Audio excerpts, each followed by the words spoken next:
Bonjour, je m'appelle Chris, c'est mon avis pour le film club de les Intouchables. Okay, I've now sufficiently murdered the French language. Let's get on with the review. Oh my god, I love the movie The Intouchables. It had been on my to-be watch list for so long, and I was so gutted that I missed it at the film festival. So pretty stoked got to see it this time for Movie Club, and oh my god, it was so good. Really briefly, the movie was about Driss, who was kind of like the street guy, and he ended up meeting Philippe, a quadriplegic. And together they ended up sort of living together as Driss was working for him, and it was kind of like what you would expect from one of those, Philippe being the super rich classy guy and Driss being, you know, the kid from the street in the projects. And just the way that the film sort of slowly went through the motion was just showing how much they managed to influence each other's lives, and it was just so beautifully told. I think that was the thing for me that stood out most about the movie, is just how incredibly beautiful the whole movie was. I mean, it was shot fantastically.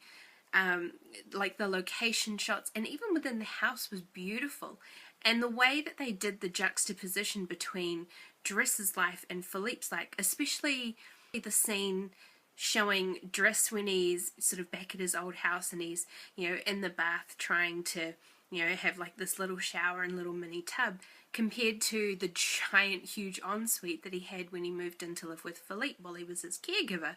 It was just really classily done, the way they showed the difference between their two lives without trying to shove it too much in your faces.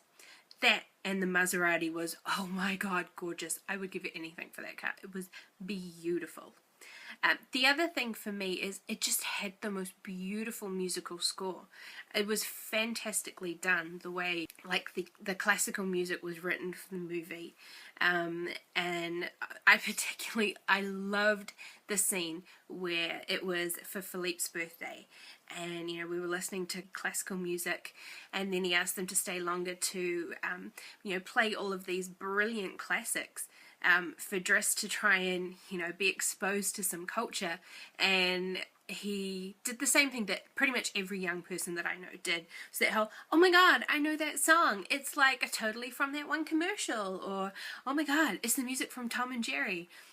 Which had Philippe cracking up, because then we then see the flip side of it, which was Driss, who brings out his iPod and shoves on some Earth, Wind and Fire, and was just really helping everyone to loosen up by getting down and dancing, and just really having a good fun time, and kind of making everyone let loose from that kind of old, stodgy, classical world that a lot of them had found themselves in. I just thought it was so beautifully done. I mean, I love French subtitle films. They kind of make you be a lot more involved in the actual movie itself, because you have to really pay attention to make sure you're not missing a lot of what's said. But the beauty in that is that you don't miss what's said. Like quite often in films where they're sort of spoken in your native language, is you sometimes miss a lot of it, and it's a lot harder when it's right there in front of you in subtitles. All in all, I thought it was an amazing movie. I loved it. I am so not disappointed that I watched it. I thought it was incredible. Yeah, I mean, I literally went straight to iTunes as soon as I finished watching it and downloaded the soundtrack, because I thought it was gorgeous. I loved it. What do you think, Gizzy? What do you think? Did you like it? Gizzy, did you like the movie? 2 thumbs up from Gizzy as well. Yay! Okay, oh, he's grumpy now. He was sleeping. He's not happy. Oh, were you sleepy? Oh. Okay, that's us. I'm running so super late. I totally have to get on a plane in like 6 hours, and I haven't even finished packing yet. So, that's me. Amazing movie. Loved it, and looking forward to seeing what we do next week.